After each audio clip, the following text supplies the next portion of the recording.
सिंध जो वॾो वज़ीर ऐं ॿिया वज़ीर मुशीर सिंध जा MPAs MNAs वॾेरा भोतार ख़ुशि हुजनि, अवाम खे भले इहो इत्मिनान ॾियारींदा रहनि त सिंध में हालतूं अॻु खां बहितर आहिनि।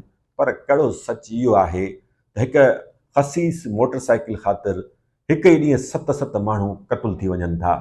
मोटरसाइकिल जी क़ीमत केतिरी हूंदी? जेकॾहिं नई मोटरसाइकिल बि हुजे त 70cc जापानी मोटरसाइकिल जी जेका क़ीमत आहे उहो 1.5 लख रुपए जे लॻभॻि आहे। पर उन मोटरसाइकिल ख़ातिर पने आकुल में 7 माण्हू मरी विया। 3 उहे जिन फौरन सां मज़ाहिमत कई ऐं 4 उहे जेके मोटरसाइकिल फुर करे वञी रहिया हुआ। मज़ाहिमत ते हुननि ॻोठाणनि मथां फायरिंग कई ऐं 3 ॻोठाणनि खे मारे छॾियो। असां जाइज़ो वठंदासीं ॿ ॾींहं अॻु पने आकुल जे मुबारक थाणे जी हद में पेश आयल उन वाक़े जो, जंहिंमें हिकु मोटरसाइकिल ख़ातिर 7 ॼणा मारिजी विया। ॿुधायो वञे थो त 2 ॾींहं अॻु शाम जे वक़्तु ॻोठाणा पने आकुल शहर खां पंहिंजे ॻोठ तरफ़ वञी रहिया हुआ त मुबारकपुर थाणे जी हद में कंहिं जाइ ते फोरुन खां मोटरसाइकिल फुरी। इहे फोरू 2 मोटरसाइकिलुनि ते सवार हुआ। 3 मोटरसाइकिल जेका फुर कयल उहा खणी उहे अॻिते रवाना थिया त मुतासिर ॻोठाणनि पंहिंजे ॻोठ फ़ोन कयो, इहो इतलाह ॾिनो त खाउन मोटरसाइकिल फुर थी वई आहे ऐं फोरू पंहिंजे ॻोठ तरफ़ अची रहिया आहिनि। अहिड़े इतलाह ते समय ॻोठाणा चवनि था त ॿाहिरि निकिरी आया ऐं फोरुनि खां पंहिंजी मोटरसाइकिल वापसि वठण जी हुननि जीअं कोशिशि कई त फोरुनि मथनि फायरिंग करे ॾिनी।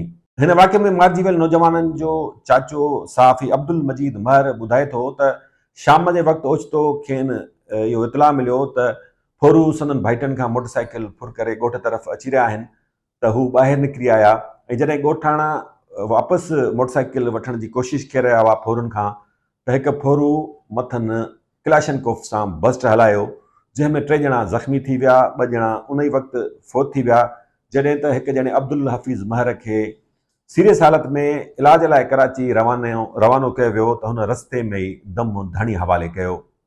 अहिड़ो इतलाह मिलण बैदि वधीक ॻोठाणा ॿाहिरि निकिरी आया ऐं चयो वञे थो त पुलिस बि वाक़े वारे हंधि पहुती ऐं फौरन ॿी का जाइ न ॾिसंदे कमंद में वञी पनाह वरिती त समूरनि ॻोठाणनि ऐं तक़रीबन सखर ज़िले जी वॾी नफ़री उन कमंद खे घेरे वरितो ऐं जॾहिं फौरुनि खे का भॼण जी जाइ न मिली त हुननि मुबैना तौरु पुलिस आॾो सरेंडर कयो।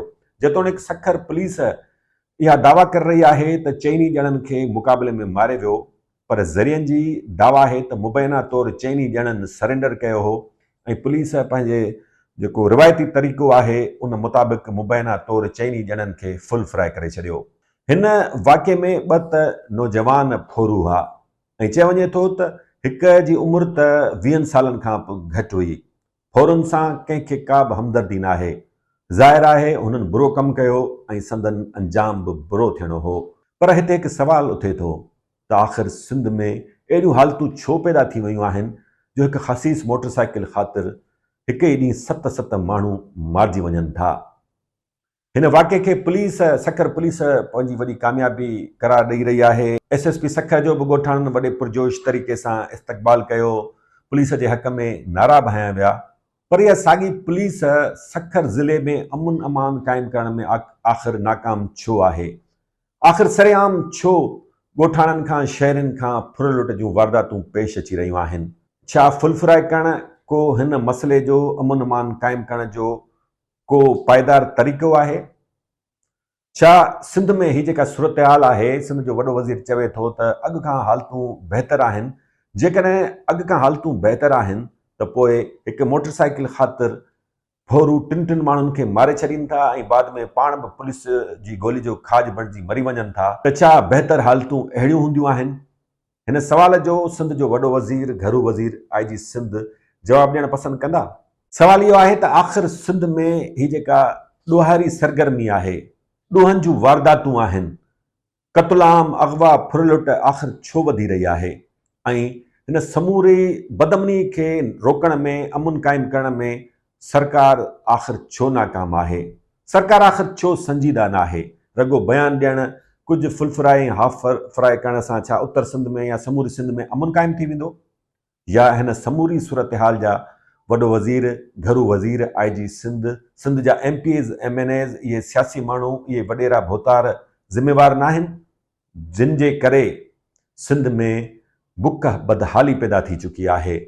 सिंध में तालीम तबाह आहे, जंहिंजे करे ॾोहनि जी वारदातुनि में, ॾोहारियुनि में वॾी वाध अची रही आहे, ख़तरनाक तरीक़े सां तेज़ी अची रही आहे, पर हिन जो को मुस्तक़िल हल नथो कढियो वञे, रगो बयान ॾिना पिया वञनि। सिंध में अमन अमान मुआशी हालतूं बहितर करणु तालीम जी वाध विज सां क़ाइमु थींदो, या कंहिं ज़िले में कंहिं थाणे ते के दबंग ऑफिसर मुक़ररु करण सां थींदो, या बयान ॾियण सां थींदो। सिंध जे वॾे वज़ीर IG सिंध, घरू वज़ीर जा जेके बयान आहिनि, उन्हनि सां सिंध जे माण्हुनि जी सिहत ते, सिंध जे अमन ते अञा ताईं केतिरो असरु पइजी सघियो आहे। समय हज़ारे बयान ॾिना वञनि था, नोटिस वरिता वञनि था, पर सिंध में अमन आहे जेको क़ाइमु थियण जो नालो ई नथो वठे। सिंध, ख़ासि तौरु उत्तर सिंध, बदअमनी जे आड़ाह में सड़ी रही आहे, पर असांजा हुकुमरान जेके आहिनि उहे सभु बहितर आहे, हालतूं अॻु खां बहितर आहिनि। इन क़िस्म जा बयान ॾेई पाण त मुतमिन आहिनि, पर सिंध जे अवाम खे मुतमिन करण जी नाकाम कोशिश करे रहिया आहिनि। सिंध जे वॾे वज़ीर खे घुरिजे त हिन क़िस्म जा बयान ॾियण खां बहितर आहे त हू उत्तर सिंध जो पाण दौरो करे ऐं पाण वेही समूरी सूरतहाल जो जाइज़ो वठे, घटि में घटि अंग अखर गॾु करे, पुलिस खां अंग अखर वठे, आज़ाद जेके ज़रिया आहिनि उन खां अंग अखर वठे त घोटकी में, कशमूर कंदकोट में, जेकबाबाद में, शिकारपुर में, सखर में, खैरपुर में रोज़ानो केतिरा माण्हू अगवा थियनि था, केतिरा माण्हू क़तूल थियनि था, केतिरी फुर लुट थिए थी, ऐं इन्हनि ज़िलनि में बदअमनी केतिरी इंतिहा ताईं पहुची चुकी आहे। इहा समूरी मालूमात वठण खां पोइ आउं सम्झां थो त सिंध जो वॾो वज़ीर अहिड़ा बयान ॾियण खां अॻु में ज़रूरु 10 दफ़ा सोचींदो।